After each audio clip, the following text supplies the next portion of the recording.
নারায়ণগঞ্জ শহরের মাসদাইর এলাকায় ঘটে গেছে এক চাঞ্চল্যকর হত্যা চেষ্টা, যার কেন্দ্রবিন্দুতে আছেন স্থানীয় কৃষক দল নেতা এবং ১৩ নম্বর ওয়ার্ড কৃষক দলের সাংগঠনিক সম্পাদক নাহিদুর রহমান পারভেজ। শনিবার দুপুরে বেগম রোকেয়া স্কুলের সামনের সরু গলির মুখে তাকে প্রকাশ্যে গুলি, রড ও সুইচ গিয়ার দিয়ে আক্রমণ করে এলাকার কুখ্যাত মাদক ব্যবসায়ী বুইট্টা মাসুদ ও তার সহযোগীরা। পুরো এলাকায় মুহূর্তেই আতঙ্ক ছড়িয়ে পড়ে। পারভেজ ঘটনার সময় বাজার থেকে বাড়ি ফিরছিলেন।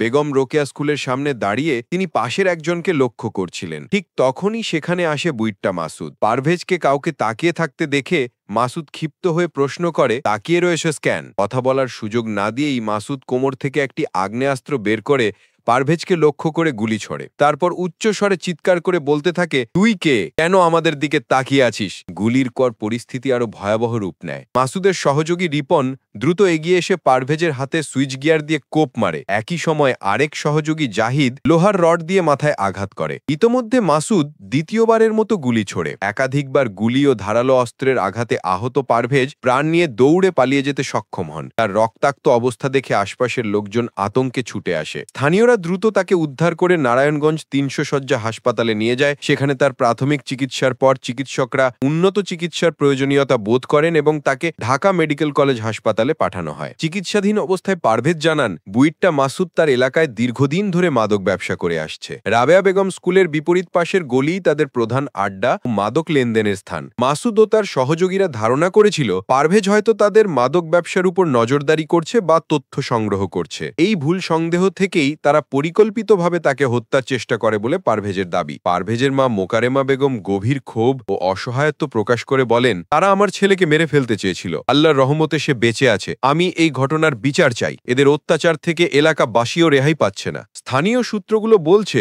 বুইট্টা মাসুদ কোনো সামান্য অপরাধী নন। তিনি বহুদিন ধরেই এলাকায় মাদক ব্যবসা, চাঁদাবাজি, অস্ত্রধারী দাপট এবং সন্ত্রাসী কর্মকাণ্ডে লিপ্ত। কয়েক মাস আগে মাদকদ্রব্য নিয়ন্ত্রণ অধিদপ্তরের একটি টিম ওই এলাকায় অভিযান পরিচালনা করতে গেলে মাসুদ গ্রুপ তাদের ওপরেও হামলা চালায়। পরে র্যাব এবং পুলিশের যৌথ অভিযানে তাদের কয়েকজনকে বিপুল পরিমাণ মাদক এবং দেশীয় অস্ত্রসহ গ্রেপ্তার করা হয়। কিন্তু মাসুদ নিজেও তার ঘনিষ্ঠ সহযোগীরা বিভিন্নভাবে আবার সক্রিয় হয়ে ওঠে। ঘটনার পর ফতুল্লা মডেল থানার ওসি আনোয়ার হোসেন বলেন, পুলিশের একটি টিম ঘটনাস্থল পরিদর্শন করেছে। তিনি জানান, আহত পারভেজ ঢামেকে চিকিৎসাধীন আছে। চিকিৎসা শেষে সে থানায় এসে মামলা দায়ের করবে। ঘটনায় জড়িতদের গ্রেপ্তারে পুলিশের একাধিক টিম ইতোমধ্যে মাঠে নেমেছে। পুলিশের ধারণা, এই আক্রমণ ছিল পরিকল্পিত। মাদক চক্র তাদের ব্যবসার নিরাপত্তা ও প্রভাব বজায় রাখতে এলাকার যে কোনো পরিচিত ব্যক্তিকে সন্দেহভাজন মনে করলেই হামলা চালায়। এ কারণে এলাকাবাসীর মধ্যে ভয় ও আতঙ্ক দীর্ঘদিন ধরে বিরাজ করছে। রাস্তাঘাটে, চায়ের দোকানে, বাজারে সবখানেই এই ঘটনার আলোচনা চলছে। মানুষ বলছে এরা খুবই ভয়ঙ্কর। কেউ কিছু বলার সাহস পায় না। আজকে পারভেজের উপর হামলা হয়েছে, কালকে আরেকজন হতে পারে। মাসদাইর এলাকার সাধারণ মানুষের দাবি, মাদক চক্রকে আইনের আওতায় এনে কঠোর শাস্তির ব্যবস্থা করা হোক, না হলে এদের দৈরত্ব কমবে না। এই ঘটনার মাধ্যমে